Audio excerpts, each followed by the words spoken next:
April 8th, 2009, the church called a business meeting. There were about 400 people at the meeting, and they wanted to fire my dad.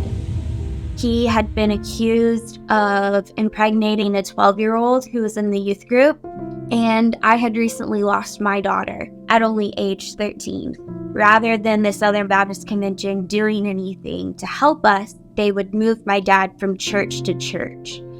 Much like the Catholic Church, the Southern Baptist Convention has chosen to move its perpetrators from church to church instead of taking them to authorities and getting the poison out of their system. They treated the entire family for the crimes of my dad, but never actually went to the authorities. Hannah Kate grew up in a religious home where she suffered from medical neglect, educational neglect, sex abuse, and physical abuse. She is just one of millions of victims across the United States of institutions that prefer themselves, their image, and their money over our children. The Southern Baptist Convention really exceeds off the backs of charismatic speakers, and my dad was one of those charismatic speakers. When my dad would get into these situations where he would be fired for sexual assault, it was like he always had someone to bail him out, and that was the Southern Baptist Convention. Hannah Kate was disempowered from the beginning. As a child with no rights, in a circumstance where a church controlled the family, she had no out unless she made the way herself. I didn't learn how to read or write from my parents, although I was homeschooled. I didn't learn any math until I was in my late 20s. I realized with Hannah Kate that my job wasn't just going to be being her science teacher, but also being her mentor.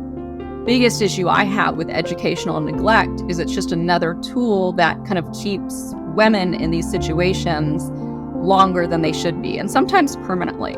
If I said something out of line, I knew that I was either not going to get food for several days, I was going to be publicly humiliated, and then there was also the physical component, being sexually assaulted repeatedly throughout the week by my father. I had to play a constant game of, is it worth saying something at this point, or do I just need to stay alive so I have the right audience who can help me later? Hannah Kate thought that audience would be the Southern Baptist Convention. She was able to trick her father into thinking she was going to Florida, and instead, she went to the convention in Alabama. That year, my dad wasn't attending the Southern Baptist Convention because they were covering the issue of sexual abuse, and he was mad about it. So I go to all of his colleagues, and I'm like, why did you let my dad sexually assault me? And the so-called advocates that the Southern Baptist Convention had put in place were like, well, just pray about it. Decide if you want to come forward. Sometimes coming forward isn't the healthiest thing. The Southern Baptist Convention, like so many institutions around the world, have fought to block statutes of limitations reform. And why? They don't want the truth to come out, and that's why they didn't want Hannah Kate to speak. Discouraged but refusing to be silenced, Hannah Kate took to Twitter on a secret account. So I literally get on Twitter while my parents think I'm in Florida, and I tell the whole world that my dad's sexually assaulting us. And then all of a sudden, I have an organization of 14.5 million people talking about me online, making threats against me for speaking up. While most of the Southern Baptist Convention tried to tear her down, thankfully, folks that had left the Southern Baptist Convention opened their home to her. I had followed her for a while on Twitter. That was around the time she was being harassed, and nobody was offering her support for real life needs. And that was when my husband and I just decided if she wants to stay with us, she's part of our family now. She also met a wonderful lawyer who helped to guide her, and that is ultimately how she became connected to Child USA. I was able to discern that she was having some difficulty with her legal team. And so I took on the role of helping her find new counsel. He found my attorneys, Vanessa and Brian. And Brian's on the board of Child USA. And I said, you know what? I want to do whatever it takes to make the loudest noise.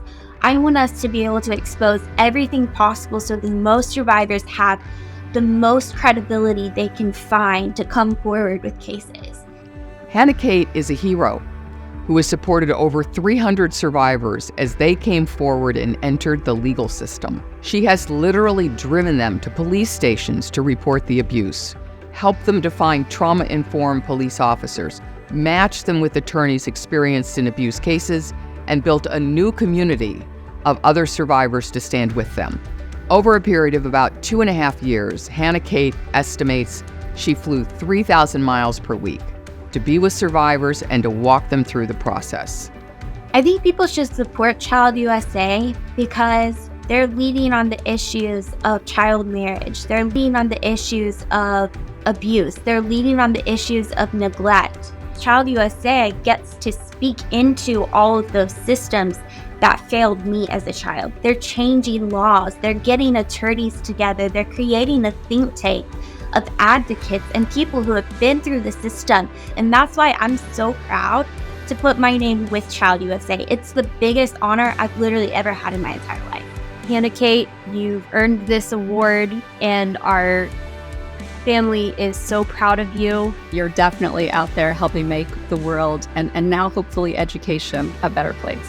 It's one thing to talk about what justice should be, but the credit belongs to the people who are in the ring, fighting the fight, often feeling as though they are alone. And that's what I see Hannah Kate do. Keep going, keep running. Don't give up, keep fighting. We're with you in the arena.